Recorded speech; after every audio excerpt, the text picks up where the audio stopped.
Load Hold'em atau LHD.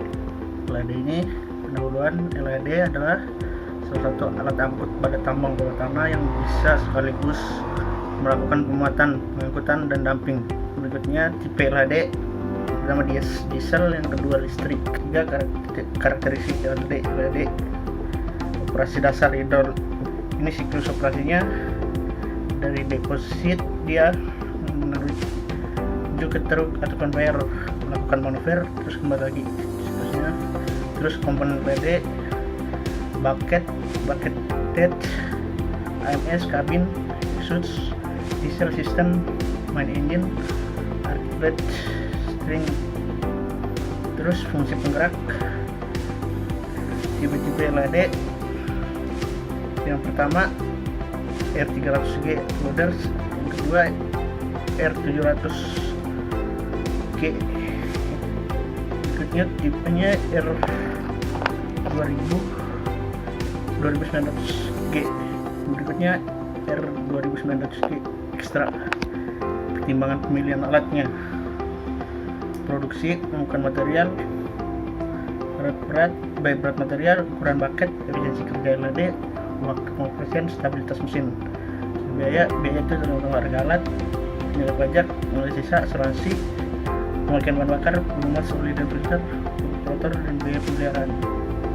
Berikutnya BWE atau bucket dual excavator. Bucket excavator ini adalah alat berat yang digunakan pada surface mine dengan fungsi utama sebagai mesin penggali terus-menerus continuous digging mine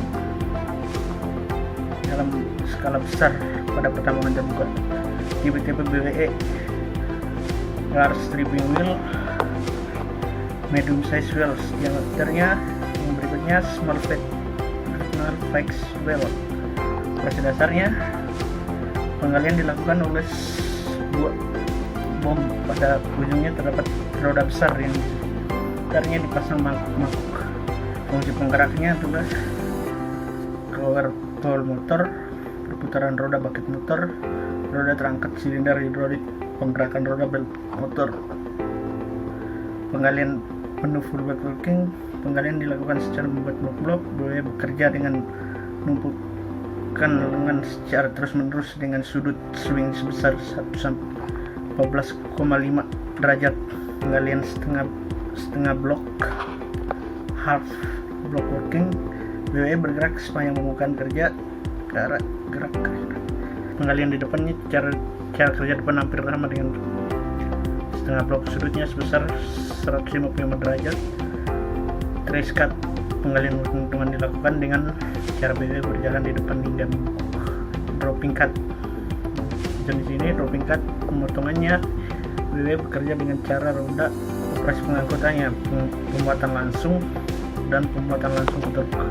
Spesifikasi, ini gambar spesifikasinya: wheel bucket, wheel boom, wheel conveyor, wheel fetching cylinder, country, discharge conveyor, discharge dome, discharge swing bearing, discharge repeating cylinder, repeating frame, swing circle, under share. Terkendala pemilihan material besar dikali material padat tenaga yang lebih untuk memaksa mesin. Material lengket menyebabkan masalah pada bucket belt dan transfer. Material kasar dapat merusak di bucket dan susah pada conveyor belt. Terima kasih. Selanjutnya electric shovel tipe unit. Terpasang secara krawal, mesin atas dapat berputar 360 derajat, setel kabel hoist, kabel or-rock, dan union crown system. Kapasitas 10-70 kubik yard. Total horsepower dari 1000 sampai 5000. Berat mesin dari 500.000 sampai 3.500.000 lbs. Operasi dasar. Aplikasi electric shovel umumnya mempunyai aplikasi yang sama dengan hydraulic shovel, meskipun unit-unit listriknya dianggap lebih cocok untuk kondisi penggalian. Gambaran umum. Bagian-bagian alat: ada dipper, pintu dipper, batang dipper, katrol atau tumpu, boom atau lengan, zipper, shaft atau crown, saddle block, kabel suspensi, kabin, kerangka A, rumah mesin, kerangka putar, titik putar, terus bagian bawah mesin, dan kotak pemberat, kerangka sampai rantai. Praktik operasional. Electric shovel dalam operasi pertambangan adalah kegiatan yang baik. Gambar A dan B menggambarkan tipikal jenis peta posisi pemuatan shovel atau truk dengan perbedaan mining sequence. Truk. Gambar C adalah antara rencana operasional di mana truk yang dikendarakan dengan waktu dar pemuatan. Selanjutnya hidrolik eskavator. Tipe hidrolik eskavator. Tipe hidrolik eskavator ada dua, yaitu hidrolik hoe atau backhoe, hidrolik shovel dan hidrolik shovel. Profil hidrolik eskavator ada silinder bahu, struktur atas, silinder lengan, bearing berputar, ada silinder pembuka bucket, silinder penumpang bucket, bucket penumpang bawah, dan kerangka crawler. Operasi dasar. Penggunaan tenaga penggerak, fungsi penggerak, karakteristik umum, gaya gali, bucket rollback ketika gaya hoist ke bawah, kemudian bucket lift ketika gaya hoist ke atas, dan bucket rollback with ground support ketika hoist ke bawah. Gambaran penggalian. Hidrolik shovel penggalian dimulai dari bawah ke atas, sedangkan hidrolik hoe dimulai dari atas menuju bawah. Siklus operasi dapat dilihat pada gambar siklus hidrolik shovel dan hidrolik hoe. Selanjutnya dragline. Dragline adalah alat untuk gali muat dan angkut material bahan galian. Tipe dragline. Tipe dragline ada dua, yaitu crawl mounted dan walking. Bagian dragline ada walking cam, walking shoe, tube, revolving frame, hose, A-frame, mats, dan fairlane. Fungsi penggerak.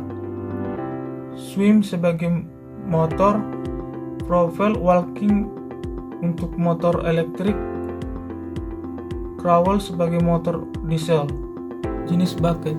Jenis bucket ada heavy duty bucket untuk pekerjaan berat, misalnya menggali batuan hasil tambang atau menangani broken rock atau abrasif material. Kegunaan dan aplikasi dragline. Pemilihan alat dragline ada dua, yaitu berdasarkan produksi dan berdasarkan biaya. Berdasarkan produksi yang harus diperhatikan yaitu jenis material, kedalaman penggalian atau depth of digging, sudut putar atau manuver, jenis bucket, ukuran bucket, panjang boom, kondisi medan atau tempat kerja, efisiensi, dan kondisi fisik dragline dan mesinnya. Berdasarkan biaya yang harus diperhatikan yaitu harga alat, usia atau batas penggunaan alat, asuransi, pajak upah operator, tenaga atau bahan bakar dan listrik, pelumas, oil dan lain-lain. Perbaikan, pemeliharaan, dan supply. Materi selanjutnya ialah membahas tentang blast hole drill. Blast hole drill memiliki konsep dasar pendapat. Yang pertama adalah penghancuran batuan. Penghancuran batuan adalah pembebasan atau pelepasan massa batuan besar dari batuan hidupnya. Yang kedua adalah operasi penghancuran batuan. Operasi penghancuran batuan ini dibagi menjadi dua, yaitu yang pertama ialah penetrasi batuan yang meliputi pemboran dan pembuatan. Kemudian yang kedua adalah fragmentasi batuan, yaitu meliputi peledakan. Blast hole drill adalah teknik yang digunakan dalam penambangan di mana sebuah lubang dibor ke permukaan batuan, kemudian dikemas dengan bahan peledak dan diledakkan. Pada blast hole drill memiliki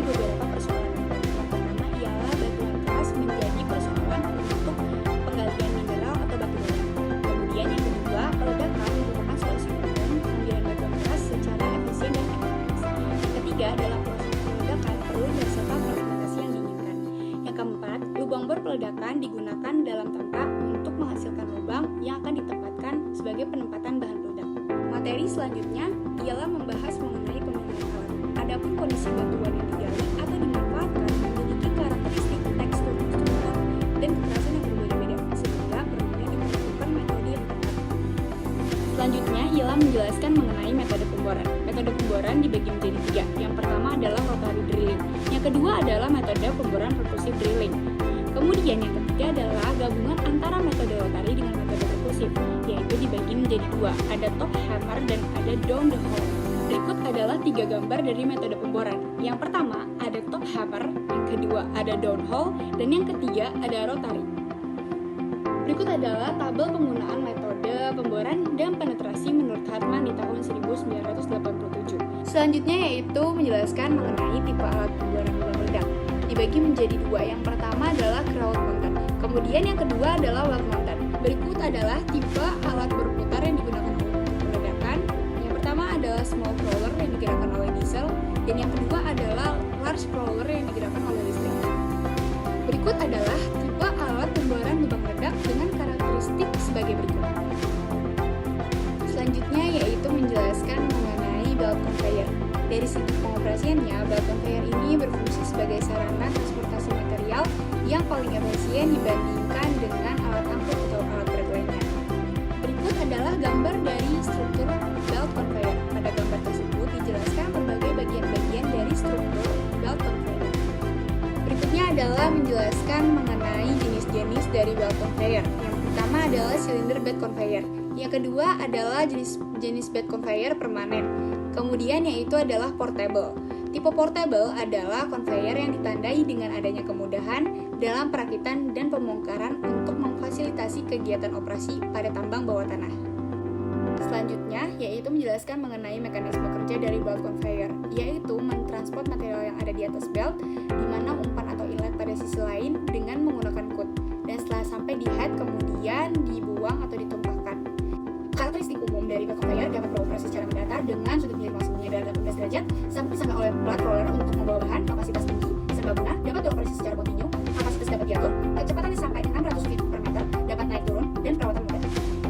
Selanjutnya yaitu menjelaskan mengenai praktis operasi. Berikut adalah gambar dari sistem operasional belt conveyor.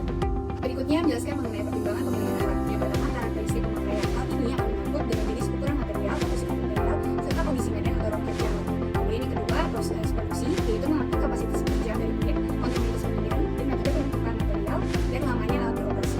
Yang ketiga, prinsip-prinsip ekonomi, meliputi kos, pembuatan, pemilihan alat pemasangan, biaya operasi, dan juga biaya penyusutan dari harga awal alat tersebut. Selanjutnya yaitu materi mengenai front end loader. Front end loader adalah kendaraan rekayasa besar yang digunakan untuk mengambil dan memindahkan material. Berikut adalah gambar dari bagian front end loader. Pada gambar tersebut ada beberapa angka-angka di bagian-bagiannya. Berikutnya adalah fungsi dari front end loader. Yang pertama sebagai pembersih lapangan atau lokasi pekerjaan atau disebut land clearing. Kemudian pengusuran tanah dalam jarak dekat, meratakan timbunan tanah dan mengisi kembali galian-galian tanah, menyiapkan bahan-bahan dari tempat pengambilan material, mengupas tanah bagian yang jelek atau stripping, meratakan permukaan atau menghaluskan permukaan bidang rata, disebut finishing. Selanjutnya itu cara kerja dari front end loader.